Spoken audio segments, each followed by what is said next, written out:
7 tanda pelik badan anda perlukan magnesium. Kalau ada lebih dari 3 tanda ni, korang memang kena tambah magnesium dalam diet harian.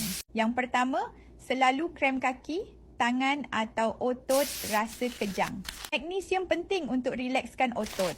Jadi kalau selalu krem tanpa sebab, terutamanya waktu malam, itu tanda kekurangan magnesium. 2.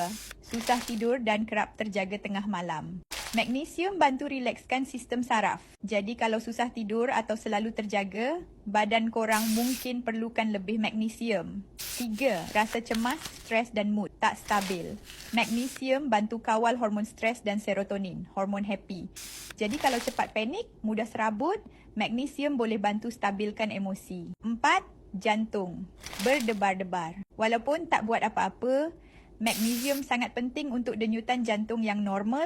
Kalau selalu rasa jantung berdebar tanpa sebab, boleh jadi badan korang perlukan lebih magnesium. 5. Rasa letih, lemau dan tak bertenaga seharian. Magnesium bantu badan hasilkan tenaga. Kalau selalu rasa penat walaupun tidur cukup, ini tanda badan korang kekurangan magnesium. 6. Sering sakit kepala atau migrain. Kajian tunjukkan orang yang kerap migrain biasanya ada tahap magnesium yang rendah. Sebab tu, pengambilan magnesium boleh bantu kurangkan kekerapan migrain. 7.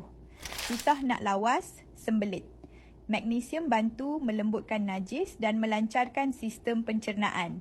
Jadi kalau susah nak lawas, boleh jadi magnesium dalam badan tak cukup. Kalau ada 3 tanda atau lebih, badan korang memang perlukan lebih magnesium. Jangan tunggu sampai makin teruk.